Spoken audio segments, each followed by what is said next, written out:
এক বছর আগে কুড়িগ্রাম সীমান্ত দিয়ে পুশ ইন হওয়া শিশুসহ ৪ নাগরিককে চাঁপাইনবাবগঞ্জ সীমান্ত দিয়ে ফেরত নিয়েছে বিএসএফ।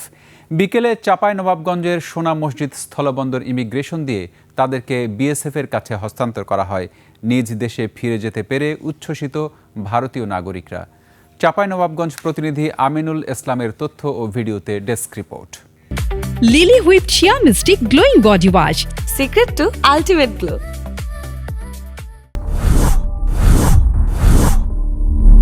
এরা ভারতীয় নাগরিক। এক বছর আগে তাদের বাংলাদেশে পুশ ইনের নামে পাঠিয়ে দেওয়া হয়েছিল। অবশেষে নিজ দেশে ফিরে গেছেন বিএসএফের পুশ ইনের শিকার ৪ ভারতীয় নাগরিক। ফিরে যাওয়া ৪ জন হলেন পশ্চিমবঙ্গের বীরভূম জেলার ধৃতরা গ্রামের দানিশ শেখ, সুইটি বিবি, কুরবান শেখ ও ইমাম দেওয়ান। গত ডিসেম্বর মাসে একই পরিবারের ২ জনকে ফেরত নিলেও বাকি ৪ জনকে নিতে অস্বীকৃতি জানায় বিএসএফ। পুশিনের শিকার ভারতীয় নাগরিকদের অভিযোগ ২০২৫ সালের জুন মাসে কুড়িগ্রাম সীমান্ত দিয়ে ২ শিশুসহ ৬ ভারতীয় নাগরিককে জোরপূর্বক বাংলাদেশে ঠেলে দেয় বিএসএফ। পরে তারা দেশের বিভিন্ন এলাকায় ঘুরে চাঁপাইনবাবগঞ্জের আলীনগর এলাকায় আশ্রয় নিলে পুলিশ তাদের কারাগারে পাঠায়। ৩ মাস পর তারা জামিনে মুক্তি পান। দিল্লির পুলিশ আমাদেরকে ধরেছিল, ধরার পরে বিএসএফ হাতে তুলে দিয়ে আমাদেরকে জঙ্গলে ছেড়ে দিয়েছিল স্যার।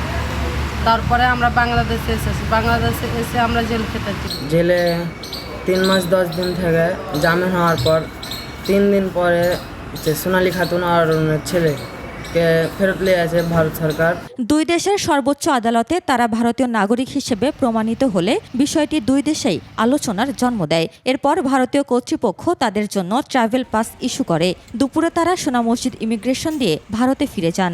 বিজেপির মদত নিয়ে আমরা চাঁপাইনবাবগঞ্জ আমরা এনেছি। তারপরে আমাদেরকে ফারুক দাদা মিলল, যে আমাদের সাহায্য করছিল। আমাকে ভালো লাগছে, আমাকে ভালো লাগছে যে আমি আবার ফেরত দিয়েছি। ফিরে যাওয়ার সময় তারা বিএসএফের অমানবিক আচরণের কথা জানান। এছাড়াও বাংলাদেশের মানুষ ও প্রশাসনের প্রতি কৃতজ্ঞতা প্রকাশ করেন।